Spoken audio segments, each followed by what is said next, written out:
Welcome, everyone. This deep dive is especially for you, our listeners at Scarpa Mate, getting ready for your surveying finals. Today, we're zoning in on the British architect Norman Foster, specifically his work in London. Right. We're looking at some really iconic structures. Exactly. Thinking about the British Museum's Great Court, the Millennium Bridge, 30 St. Mary Axe, the Gherkin and Wembley Stadium.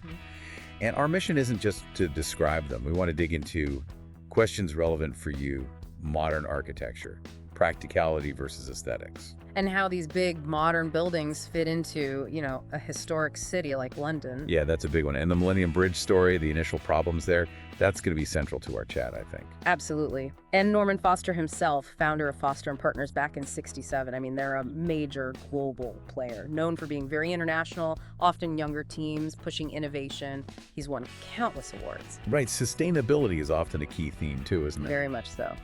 Okay, so shall we kick off with the British Museum? Let's do it. So the challenge there was visitor numbers, right? Just getting bigger and bigger. Yeah, the old layout couldn't really cope. How do you fix that in such a historic, important building? And Foster's idea was pretty radical, wasn't it? That central courtyard, which was a bit underused. He covered it with that incredible glass roof. Totally transformed it. Created this amazing central space, made getting around so much easier. And those little green dots on the glass?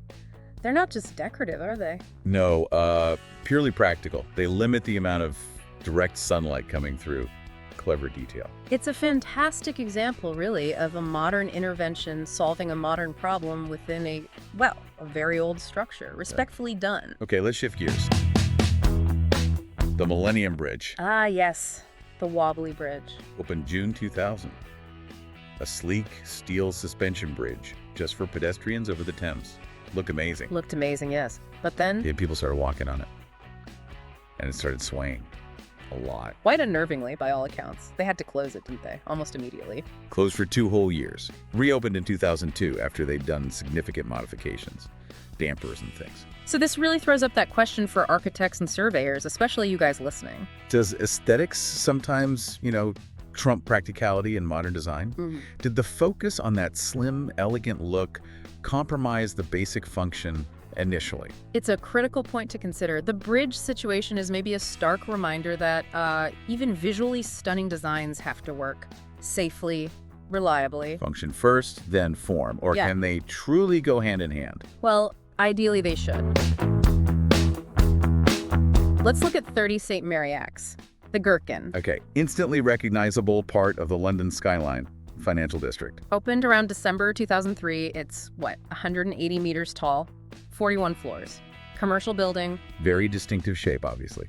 But the interesting thing beyond the look is the performance. Exactly. It's designed to be highly energy efficient. Uses about half the power of a similar-sized conventional office tower. So here you've got bold aesthetics and serious practicality, particularly around sustainability. Precisely. It shows it can be done. You can have a landmark building that's also, responsible in its energy use. Okay, final example. Wembley Stadium. The new Wembley, replacing the original 1923 one. Right, the old one was demolished around 2002, 2003, and the new Foster one opened in 2007. And it's huge. Second largest stadium in Europe, I believe. Key features.